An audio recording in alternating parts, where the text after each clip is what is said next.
السلام علیکم. آج ہم بات کریں گے setting aside ex parte decree کی کہ یک طرفہ ججمنٹ اینڈ ڈگری کو کیسے ڈیسائیڈ کیا جاتا ہے، کیسے معطل کیا جاتا ہے. اپیل، ریویژن اور ریویو کے علاوہ ex party judgment and decree کے اگینسٹ جو ریمیڈی ہے وہ عموماً ہم 3 ٹائپ کے اپلیکیشن دے دیتے ہیں. One is the application under Order 9 Rule 7 of the CPC for setting aside ex parte proceeding. The second one is the application under Order 9 Rule 13 of the CPC for setting aside ex parte judgment and decree. And the third one is the application under Section 12(2) of the CPC for setting aside ex parte judgment and decree which was obtained by fraud, by misrepresentation or by want of jurisdiction. تو شروع کرتے ہیں application under order 9 role 7. یک طرفہ کارروائی جب عمل میں لائی جاتی ہے، سٹنگ ایکس پارٹی پروسیڈنگ جب انیشیٹ ہوتی ہے، تب ہم اپلیکیشن انڈر آرڈر 9 رول 7 آپ دے دیتے ہیں. یہ اپلیکیشن ہم تب فائل کرتے ہیں اور جب ایکس پارٹی پروسیڈنگ انیشیٹ. اب ایکس پارٹی پروسیڈنگ کیا ہے؟ جب کورٹ ڈیفینڈنٹ کو، مدعی کو سمن ایشو کر لیتے ہیں اور کورٹ کنسیڈر کرے کہ ڈیفینڈنٹ کو سمن ریسیو ہو گئے ہیں اور ڈیفینڈنٹ کورٹ میں پھر بھی پیش نہیں ہو رہا، تب کورٹ یک طرفہ کارروائی عمل میں لاتا ہے. اور انڈر آرڈر 9 رول 6 کے تحت یک طرفہ کارروائی عمل میں لاتا ہے اور آپ نے پھر اسی یک طرفہ کارروائی کو سیٹیسفائڈ کرنے کے لیے اپلیکیشن انڈر آرڈر 9 رول 7 دینی ہے. اس اپلیکیشن کی جو لمیٹیشن ہے وہ نیکسٹ ڈیٹ آف ہیئرنگ تک ہے. فار ایگزامپل 5 تاریخ کو ایکس پارٹی پروسیڈنگ انیشیٹ ہوتی ہے اور کیس ایڈجرن ہوتا ہے 25 تاریخ کو، تو آپ نے یہ اپلیکیشن 25 تاریخ تک فائل کرنی ہے. 25 تاریخ تک اس کی لمیٹیشن ہے. اس اپلیکیشن کے ڈرافٹ کا طریقہ سمپل ہے.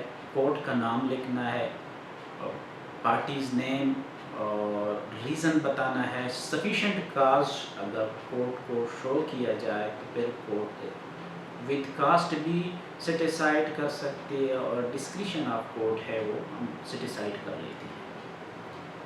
سیکنڈ اپلیکیشن جو ہے setting aside ex party judgment and decree under order 9 rule 13 of the CPC. وہ جب آپ کے against ex party judgment and decree آ جاتی ہے تب آپ within 1 month application file کرتے ہیں.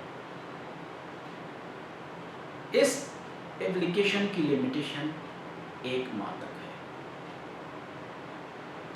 اس اپلیکیشن میں یہ ہے کہ چونکہ ex party judgment and decree آ چکی ہوتی ہے تو یہ جب آپ فائل کرتے ہو تو اس میں اسی کورٹ میں فائل کرو گے جس نے ڈگری پاس کی ہے. کورٹ کا نام لکھو گے ڈرافٹنگ کے اندر سب سے ٹاپ پہ، case number, complete address and description of plaintiff, complete address and description of respondents, facts لکھو گے، ریزن لکھو گے کہ کیوں میں کورٹ میں پیش نہیں ہو سکتا، پریئر اور ایفیڈیوٹ لگا کے فائل کر دو گی. اس اپلیکیشن میں پھر پلینٹف کو یعنی رسپونڈنٹ کو، آپ کے اپلیکیشن میں جو رسپونڈنٹ ہوتا ہے اس کو نوٹس ایشو ہوتے ہیں، وہ جواب دیتا ہے. اس کے بعد جواب کے بعد فائنل آرگومنٹس ہو جاتے ہیں اور اس پہ آرڈر آ جاتا ہے. تھرڈ جو اپلیکیشن ہے application under section 12(2) of the CPC 12(2) کی درخواست. اگر کسی پارٹی نے کورٹ کو مس ریپریزنٹ کیا ہے فراڈ کیا ہے پروسیڈنگ کے اندر، کورٹ کو مس لیڈ کیا ہے اور ڈگری حاصل کی ہے، تو اس ڈگری کو سیٹیسائڈ کرنے کے لیے اپلیکیشن انڈر سیکشن 12 آپ DCPC فائل کریں گے۔ اس اپلیکیشن میں آپ نے پارٹیکولرز آف فراڈ پروف کرنے ہیں، آپ نے کہ یہ فراڈ کمٹ ہوا ہے۔ فار ایگزامپل کسی فیک پاور آف اٹرنی کی تھرو ڈگری لی ہے، کوئی فیک ایفیڈیوٹ سبمٹ کیا ہے، کوئی بھی فراڈ اگر پروسیڈنگ کے اندر انیشیٹ کمٹ ہوا ہے تو اس کو آپ نے کورٹ کو آئیڈینٹیفائی کر کے دینا ہے، پھر وہ ڈگری سیٹیسائڈ ہو جاتی ہے۔ اس اپلیکیشن کی لمیٹیشن 3 سال ہے، from the date of knowledge of judgment and decree اور فراڈ، مطلب جس دن آپ کو پتہ چلا کہ میرے اگینسٹ ڈگری آئی ہے فراڈ تھرو فراڈ، تو اسی دن سے لے کے 3 سال تک آپ اپلیکیشن دے سکتے ہیں under article 95 of the limitation act, اور 3 سال کے اندر آپ اپلیکیشن فائل کر کے کورٹ سے ریلیف لے سکتے ہیں۔ یہ جو اپلیکیشن ہے اس میں نارملی ایویڈنس بھی ریکارڈ ہوتے ہیں۔ ڈرافٹنگ اس کی آپ نے اس طرح کرنی ہے کہ سب سے ٹاپ پہ کورٹ کا نام، کیس نمبر، name address and complete description of applicant, name address and complete description of respondents, facts, grounds, prayer, affidavits. اس اپلیکیشن کے ساتھ پہلا جو انیکسچر ہوگا وہ امپیوگ ججمنٹ ان ڈگری ہوگی، اور اپلیکیشن انڈر 9 رول 13 کے تحت بھی جو اپلیکیشن آپ فائل کرتے ہو اس میں بھی امپیوگ ججمنٹ لگانا ضروری ہے۔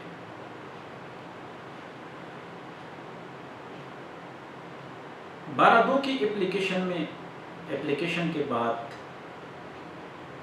امپیوگ ججمنٹ، کوئی اور اگر انیکسچر آپ ہیں جس ڈاکومنٹ کے تھرو جس پہ آپ ریلائی کر رہے ہیں یا جو فراڈ کو آئیڈینٹیفائی کر رہے ہیں، وہ سارے ڈاکومنٹس انیکس کرانے ہیں اور پاور آف اٹرنی لگا کے فائل کور میں بند کر کے فائل کرنا ہے۔ اس اپلیکیشن میں نوٹس ہو جاتے ہیں، نوٹس کے بعد رسپونڈنٹ اپنا جواب دے دیتے ہیں، جواب کے بعد اگر کورٹ کنسیڈر کرے کہ واقعی فراڈ کمٹ ہوا ہے تو کورٹ اس پہ آرڈر کر سکتا ہے، لیکن نارملی کیس ایویڈنس کی طرف چل جاتا ہے، سول سوٹ کی طرح۔ پہلے اپلیکانٹ کے chief, cross and documentary evidence, پھر رسپونڈنٹ کے chief, cross and documentary evidence record ہوتے ہیں، اس کے بعد آرگومنٹس ہوتے ہیں اور فائنل ججمنٹ انڈیکیٹ ہو جاتی ہے۔ Ex party judgment and decree کی اگینسٹ اور بھی ریمیڈی ہے جو کہ مختلف ججمنٹ سے آئیڈینٹیفائی ہوئی ہے۔ 3 کا تو ہم نے ذکر کر دیا، application under order 9 rule 13، application for review under section 114، order 47 of CPC،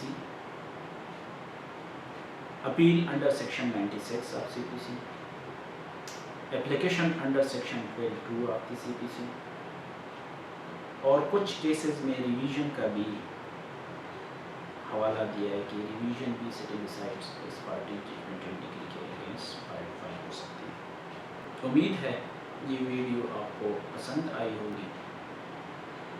next video تک اجازت دیجیے، اللہ حافظ۔